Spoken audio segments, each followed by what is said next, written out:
What's up, guys? Hope you guys are having a great Monday on this what's beautiful, nice and sunny here.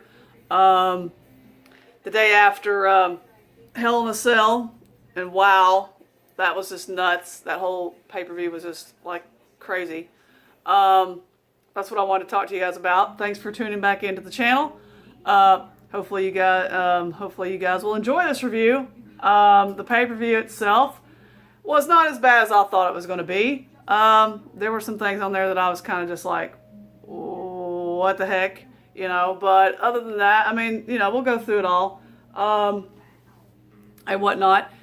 Not really going to talk about the pre-show match because, you know, it's pre-show. We all know that Shelton Benjamin and Gable won the match. Let's just talk about the actual Hell in a Cell pay-per-view. To me, what's a good word for it? It was like a roller coaster. I mean, we started out with some good matches, and then we got to the, you know, the not so good matches. And then we got to the main event match, and it was like, wow, that's all. But anyway, enough about that. Let's just talk about the matches themselves. First match they had was the Hell in a Cell for the tag titles. That match was just crazy, unbelievable, crazy match between the Usos and the New Day for the tag titles. These two tag teams, they put on a show. I don't know how long they wrestled. The match had to go at least over 20 minutes, probably close to 30 minutes long. Some non-stop, some crazy action, some crazy shots. Lots of kendo sticks were involved. I've never seen so many kendo sticks used in a match. It was crazy. They actually pinned, they actually trapped one of the Usos. I don't know which one it was. I can't tell them apart, to be honest with you. They trapped one of them in the corner with a bunch of kendo sticks. I mean, I was just like, what? I mean, Xavier Woods is out there carrying a whole load of freaking kendo sticks. I was just like going, guys, you know, save some for the, you know, the Owens and Shane McMahon match or something, you know? I mean, you're sitting there using all the kendo sticks. I mean, there were so many kendo sticks, so many shots. I mean, the Usos and both these teams went crazy. They put their bodies through hell and pretty much put on a great match. I mean, there was a thing in the match when they handcuffed Xavier Woods, and then they hung him up on the ring post, and they were like hitting him with these kendo stick shots, and I was just like going, oh my gosh. I mean, then they were like, they just put their bodies on the line in that match. It was just such an awesome match. I mean, it was probably one of my favorite matches of the night. I mean, the Usos ended up winning. They're now the 5-time tag team champions now. And I'm pretty sure they're going to have another match with the New Day because the New Day has a rematch probably coming here in the near future. So they'll probably put on another awesome show because those two tag teams pretty much are the only two tag teams on SmackDown that actually, you know, they're actually using, so to speak. Unless there's another tag team that shows up that, you know, they do something with.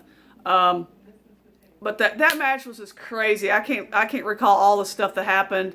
I mean, Big E doing dives through the ropes and hitting one of the Usos hitting the cage and throwing the Usos, you know, running the Usos into each other into the cage, and then you had the kendo sticks, you had the chair shots. I mean, it was nuts. That was just craziness whatsoever, and whatnot. That match was nuts. That match, I was just like, wow. You know, if this match is any indication of what's going to happen in the main event, I'm just like, whoa, cannot wait to see what happens in the main event. But after that match, we had what match was next? Oh, it was Randy Orton versus Rusev. Well, okay, Randy Orton won the match. We don't need to go into any more details about that match. Hopefully that's over and done with because I really don't care about watching Randy Orton versus Rusev again. But the next match, which was originally supposed to be AJ Styles versus Corbin for the U.S. title, well, on the pre-show, Ty Dillinger kind of went to Daniel Bryan and, you know, showed him footage of him beating Baron Corbin last week, and he was like, you know, why don't you like make this a triple threat match? And Daniel Bryan's like, well, I don't know. And then all of a sudden they started doing these whatever. We're not going to go into what they did after that. But Daniel Bryan made it official, and so now you have a triple threat match with the perfect 10 again with Ty Dillinger and AJ Styles and Baron Corbin. This match was actually a really good match.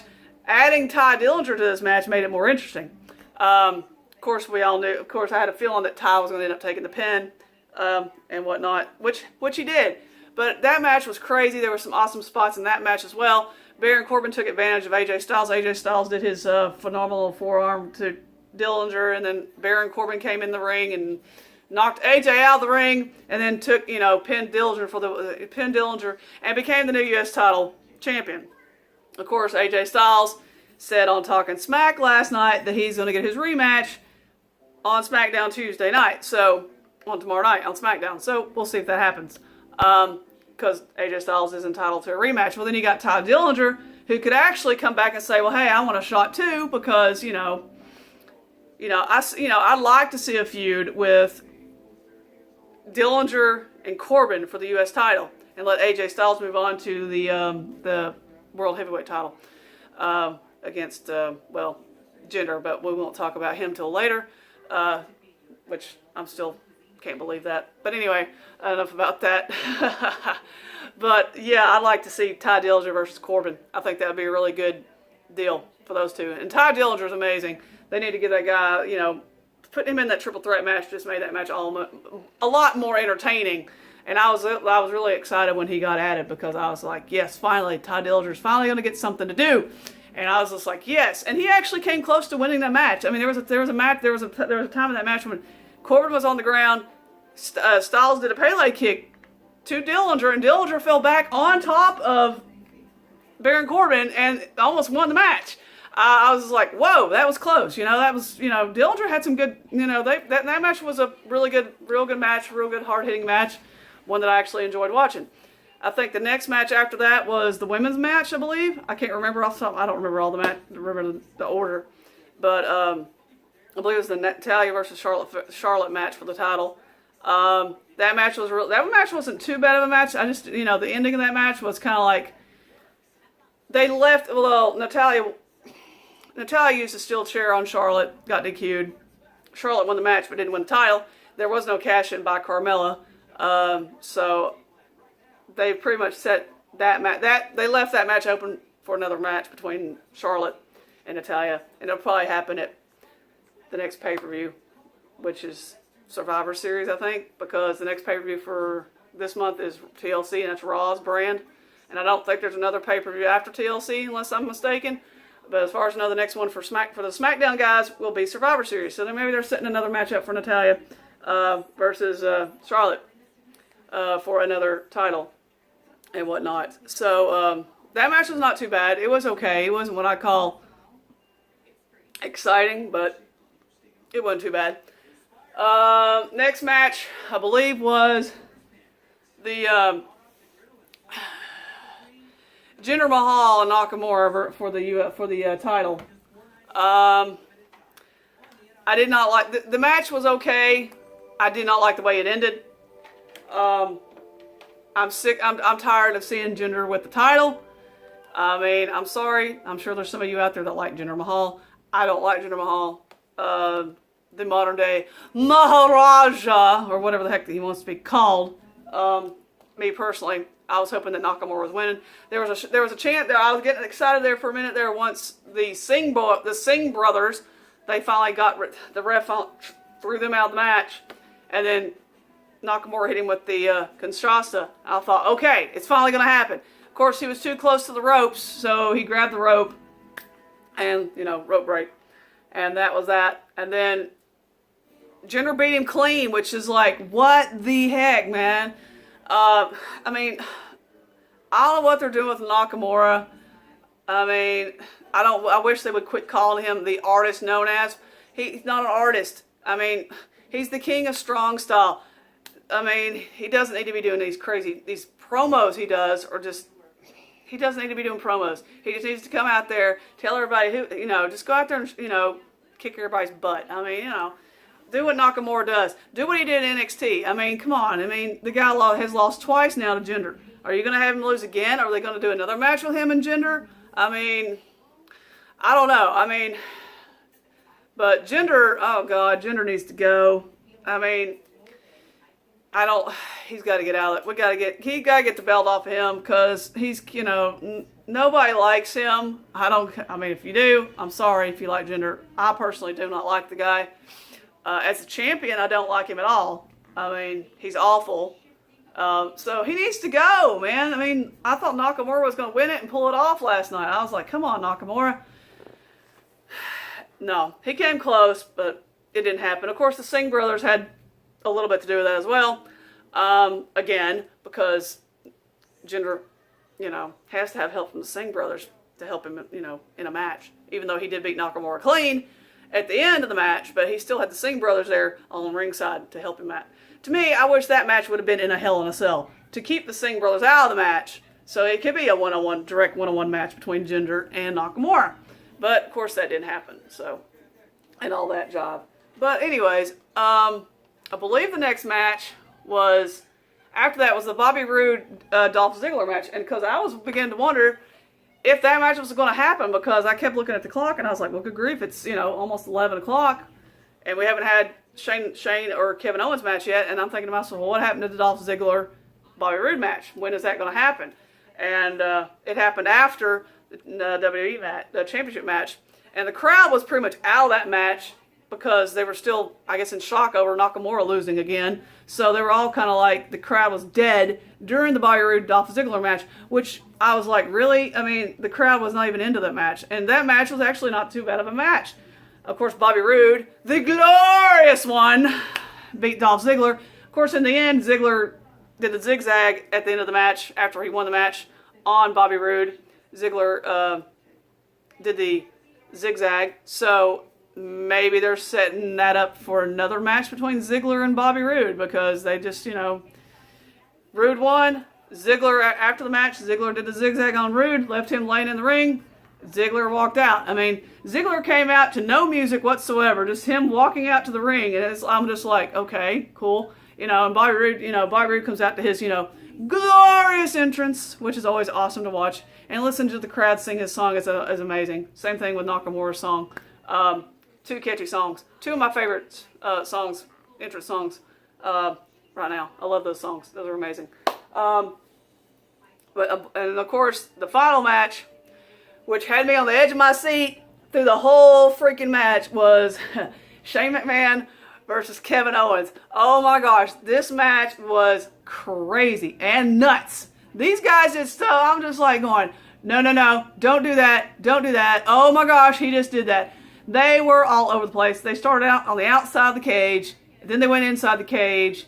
Shane actually put on a really good match with Owens. I was just totally surprised. I mean, it was a really good match.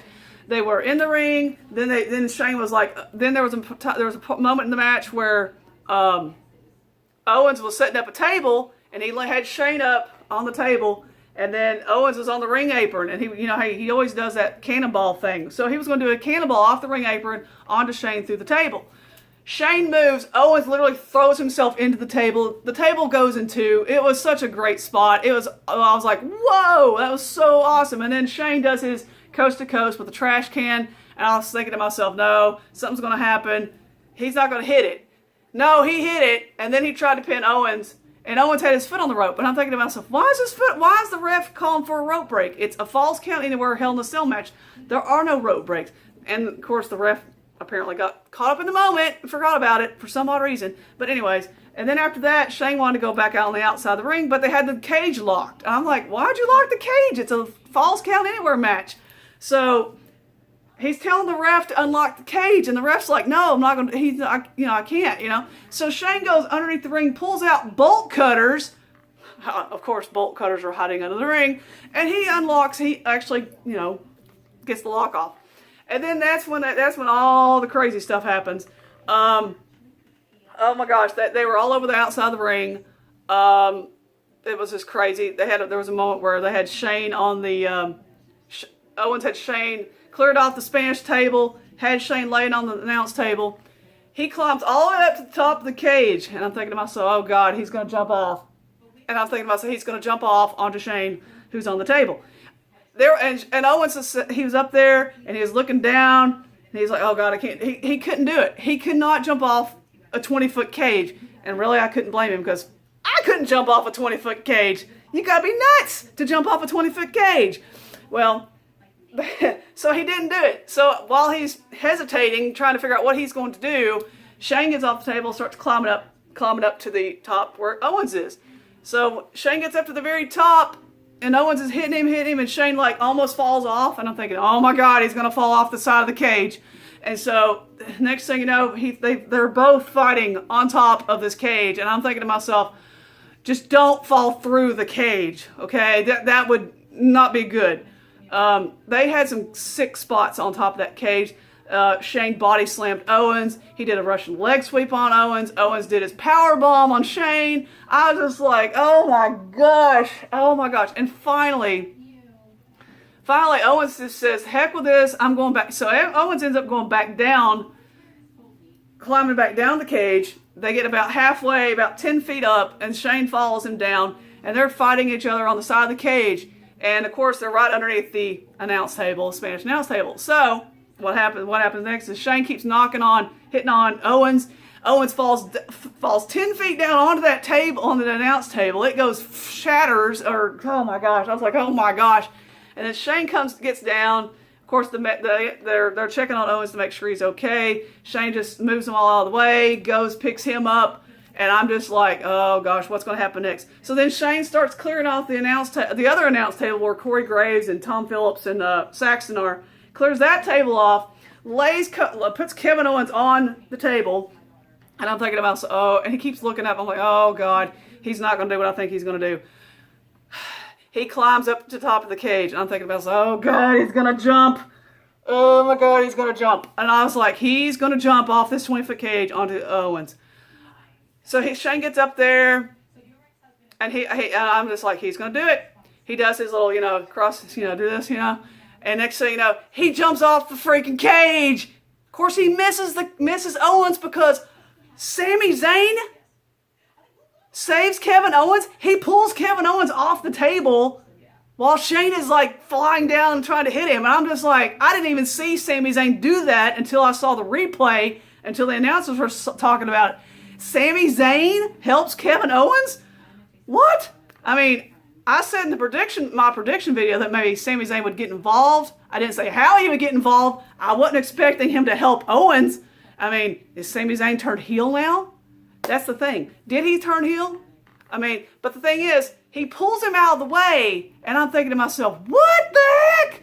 Sami Zayn? Holy crap. I was literally in shock. I was like, whoa. And then next thing you know, Sami Zayn makes all the MTs or whoever they're checking on Shane, he moves them all out of the way and pulls Kevin Owens, who's pretty much out of it at this time, pulls Kevin Owens over Shane for the win. He literally helps Owens beat Shane McMahon.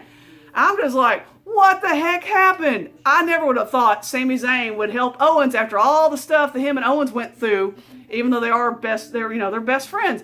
But all the stuff him and Owens went through back in the day, back in the past, back in the NXT, all the stuff that Owens has done to Sami Zayn, he actually helped Sami Zayn beat Shane McMahon. What's going to happen on SmackDown Tuesday, tomorrow night? What's going to happen? I mean, I think Kevin Owens was even shocked to see Sami Zayn out there. I didn't even see him out there. I was watching Shane jump off the cage, and next thing you know, the announcers were showing a video, the replay, and you see Zayn literally come out of nowhere and pull Owens out of the way, and I'm just like, what? I was like, Sami Zayn, what are you doing? Holy cow! I mean, I love Sami Zayn. I want to see him do more, but maybe this is their way of getting him into a deal, into more of a story. I don't know, but my gosh, that was just totally nuts. I was not expecting Zayn to do that. I was like, I figured he might get involved somehow, but I didn't think he would be on that kind of nature, and I was like, what the heck happened? Sami Zayn, oh my gosh. I was like, holy crap. And, man, I can tell you right now, that match was crazy. If I had to give Hell in a Cell an overall rating, I guess we're going to do it out of 10. I'm going to probably give it about a 6.5, 7 out of 10 would be my rating for Hell in a Cell. Overall, it was a pretty decent pay-per-view. It was better than No Mercy, which I didn't do a review for, but but it was definitely better. I actually enjoyed it, Hell in a Cell, more than No Mercy. I just wish we would have a new champion besides Jinder Mahal, but I don't know where they're going with that. But anyhow, that is my review for Hell in a Cell. I literally enjoyed it. The next pay-per-view they got coming up will be TLC, which is a Raw brand program. So I will probably do a prediction video on that and whatnot, probably before I go on vacation next week. So yeah, I'll be going on vacation next weekend. So I'll be actually out of town, but I will be watching the pay-per-view, but the review might not happen until I get back from vacation, which will be a while, unless I have time to do it while I'm on vacation. But that's that. But anyways, that's my review. Let me know what you guys thought of the pay-per-view. What was your favorite moments? What was your favorite moments in the Hell in a Cell? What was your favorite match? What did you like? What did you not like? Let me know your opinions. I'm curious to know what everybody thought. So anyhow, that's all I got to say about Hell in a Cell. Hope you guys enjoyed this video. Hit the like button on the way out. Hit the sub button if you like what you see. And I will talk to you guys soon on another video. Thank you.